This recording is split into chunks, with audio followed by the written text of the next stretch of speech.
¿Es peor el coronavirus que la gripe? Y si es así, ¿por qué? Vamos a verlo.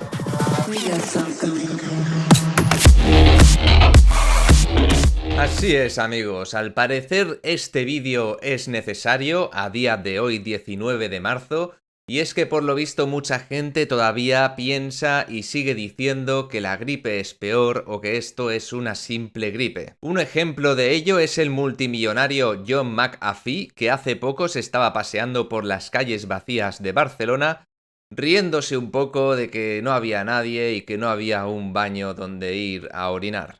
And not a single shop anywhere that is open.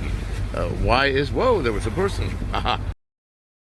No solo eso, sino que encima este señor es tan irresponsable que se pone a publicar en su Twitter con 1 millón de seguidores que la gripe mata a más gente. Creo que cuando tienes a tantos seguidores y haces ciertas afirmaciones en redes sociales, no cuesta nada informarse un poquito y tener un mínimo de responsabilidad. Pues no, la gripe no mata a más gente, no puedes comparar la gente que ha muerto por gripe durante todo un año, siendo además una enfermedad con vacuna, con la gente que está muriendo por coronavirus en apenas 1, 2 o 3 meses. Además, teniendo en cuenta que el crecimiento es exponencial. Más adelante en el vídeo vamos a ver lo que significa este tipo de crecimiento. Así que analicemos las principales diferencias entre COVID-19 y la gripe común. Para empezar, la tasa de mortalidad es bastante mayor con el COVID-19.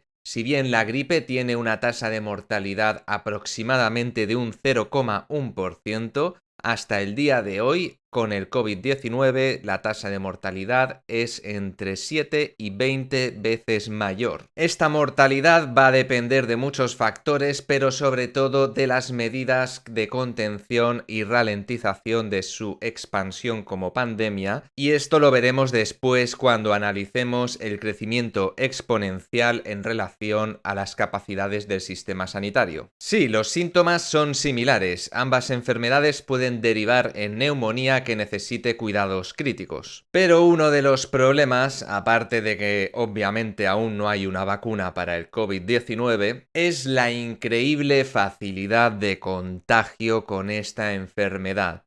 No es como la gripe, es mucho más contagiosa porque se puede contagiar simplemente hablando cerca de una persona a través de las partículas que salen de nuestra boca. Y por ese motivo tenemos la recomendación de la distancia de seguridad, porque este coronavirus se puede contagiar hasta una distancia de 2 metros simplemente por estar hablando con alguien. Incluso hay pruebas científicas de que una persona enferma que ha estado en una habitación podría contagiar a otra que entre poco tiempo después. Si bien es cierto que la mayoría de contagios al parecer se producen por el contacto con superficies u objetos, porque el virus puede aguantar hasta 3 días en superficies metálicas o plásticos. Además, no nos confiemos con eso de que solo afecta a gente mayor. Es cierto que la gente con mayor factor de riesgo son personas mayores o personas con patologías previas, pero eso no exime de riesgo a gente joven y sana.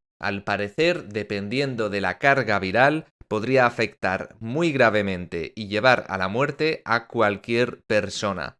Vale, puede que sea una probabilidad pequeña, pero está ahí y eso nos hace que tengamos que tener cuidado todos. Otro de los principales problemas de este virus es lo que tardan en aparecer los síntomas. Pueden tardar en aparecer entre 2 y 14 días. A veces puede que incluso más, aunque esto sería muy raro. Según un estudio reciente, la media de aparición de los síntomas estaría en torno a los 5 días. ¿Qué quiere decir esto? Que durante estos 5 días, o incluso 7 o 14 en algunos casos, podríamos estar propagando el virus por todas partes sin saberlo. Esto ha provocado que la pandemia haya sido imposible de controlar al no poder detectar estos casos a tiempo. Esto habría ayudado a reducir los focos y contenerlos sin que se expandieran por todo el mundo todas las ciudades o todos los países. Además, tenemos un dato muy reciente de que el 80% de los responsables de la propagación de la pandemia han sido personas sin ningún síntoma. Y ahora vamos al factor más interesante que mucha gente no conoce y analizaremos en más detalle en un próximo vídeo. El crecimiento exponencial.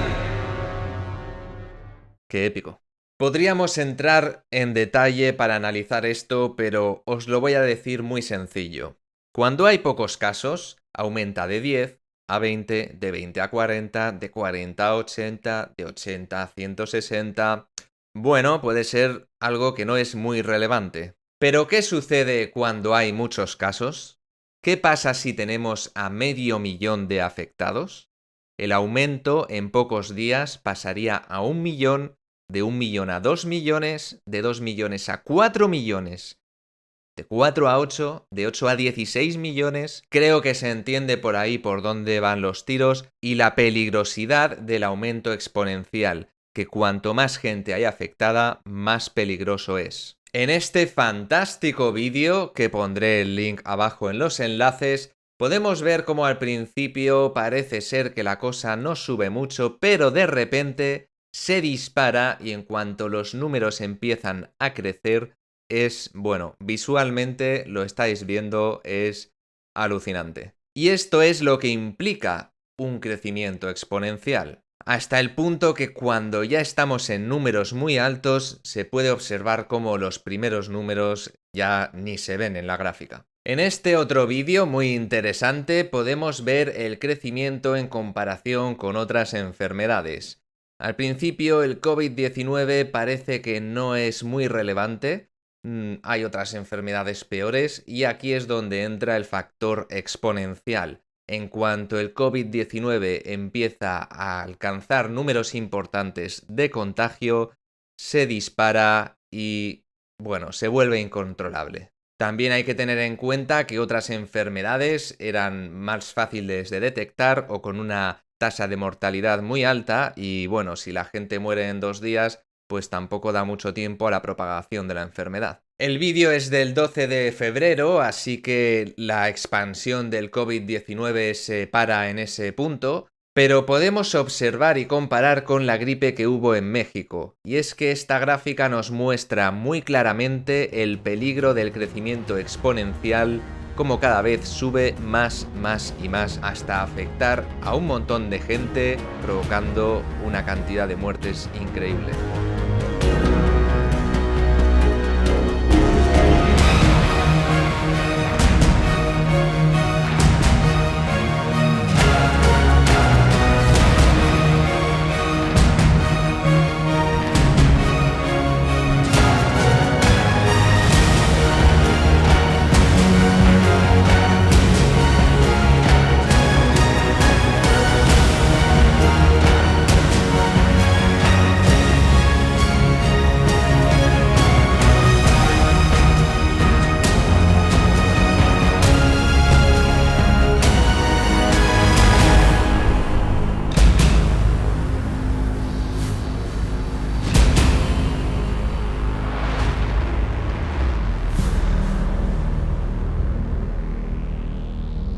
Creo que se observa bastante claro y tenemos ya bastante claro lo que significa un crecimiento exponencial. Pero para que os hagáis una idea, sin ningún tipo de medida de contención, en 2 meses podríamos estar hablando de 10 millones de contagiados solo en España. Con 10 millones de contagiados, asumiendo una tasa de mortalidad del 5%, algo que no es tan descabellado, porque en Italia ya van por el 6%, en 2 meses tendríamos 500.000 de muertos. De hecho, os voy a contar un secretito. Las cifras de casos no representan la realidad. Llegado a un número tan alto es imposible hacer test a tanta gente. Y esto lo estamos viendo en Italia. La cifra de casos no se corresponde con las muertes. Tienen un ratio de muertes mucho mayor, ya alcanzando casi a China. Y esto es comprensible porque no es lo mismo tener una cifra de 80.000 infectados en un país de 1.400 millones de personas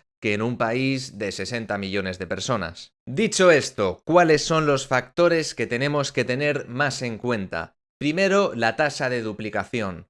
¿Cuántos días tarda en duplicarse la cantidad de infectados o de muertos o incluso de casos críticos? Y esto no lo vemos en ningún medio, pero es el principal dato que deberíamos estar analizando y que deberíamos observar si sube o no.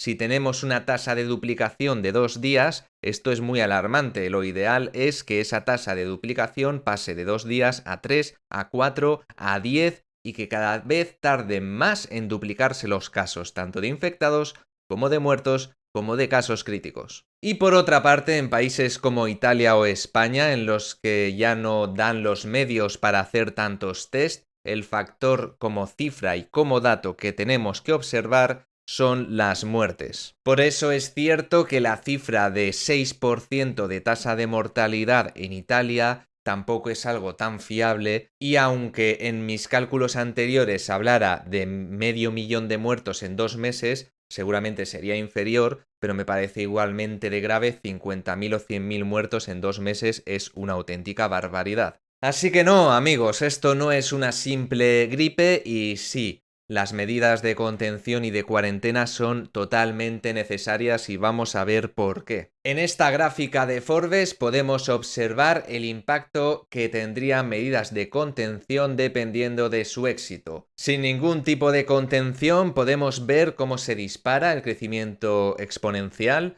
Con un 50% de éxito se reduce, aunque no lo suficiente. Con un 90% ya vemos que el éxito es indiscutible y un 99% pues es espectacular. Ojalá lleguemos a eso. De hecho, ya hemos visto que en China han funcionado estas medidas tan drásticas de cuarentena y que han conseguido contener la pandemia. Llevan ya varios días con muy pocos casos locales, es decir, tienen casi ya más casos que vienen de fuera que de la propia China. E incluso hoy, a día 19 de marzo, hemos conocido el dato de que no han tenido ni un solo nuevo caso local en las últimas 24 horas. Así que sí, es muy importante contener todo esto, y en esta gráfica de Life Science podemos ver cómo la línea discontinua representa la capacidad del sistema sanitario para tratar a todos estos pacientes críticos y graves, y cómo tenemos que intentar que esa curva exponencial se mantenga por debajo. En el caso de España se ha actuado tarde, ya hemos superado esa curva, ahora mismo no podemos hacer nada. Lo que nos va a venir durante las próximas 2 semanas o los próximos días no lo podemos evitar. Va a morir gente que no va a poder ser atendida adecuadamente porque no van a tener camas ni recursos para ellos. Pero, por favor, no nos asustemos con las cifras que vamos a tener durante los próximos días. Todo lo que hagamos hoy vamos a ver sus efectos dentro de 15 o 20 días. Así que, por favor, quiero lanzar este mensaje desde aquí. Las vidas que se van a perder durante los próximos 15 días, no podemos hacer nada para salvarlas, pero sí podemos hacer mucho para salvar las vidas a partir de 15 o 20 días, desde que hoy decidas no salir de tu casa y decidas intentar no ir a comprar más que lo mínimo y los mínimos días posibles. ¿Qué sucederá en el futuro? Bueno, es imposible saber lo que va a pasar de aquí a 2, 3, 6 meses. Voy a preparar un vídeo de estimación de datos a raíz de unas pocas semanas en los próximos días. Pero lo que es bastante seguro es que esta cuarentena se tendrá que alargar seguramente durante un mes. Pero ánimo, gente, que en muchas zonas de China llevan 50 días y han estado así, han tenido que aguantar casi 2 meses. Pero en muchas de esas zonas ya pueden salir a la calle. Lo importante es conseguir que no haya nuevos casos locales en tu zona. Así que mucho ánimo, gente, hay que estar en casa, hay que buscar entretenimientos, hay un montón de cosas para hacer. Es un buen momento para desarrollarse profesionalmente, personalmente, leer, hacer, un montón de cosas y hobbies, o incluso descubrir algún hobby nuevo, ¿por qué no? Dicho esto, espero que os haya gustado este vídeo. Suscríbete, dale a like, dale a la campanita y échame una mano para que esto lo vea más gente. ¡Hasta luego!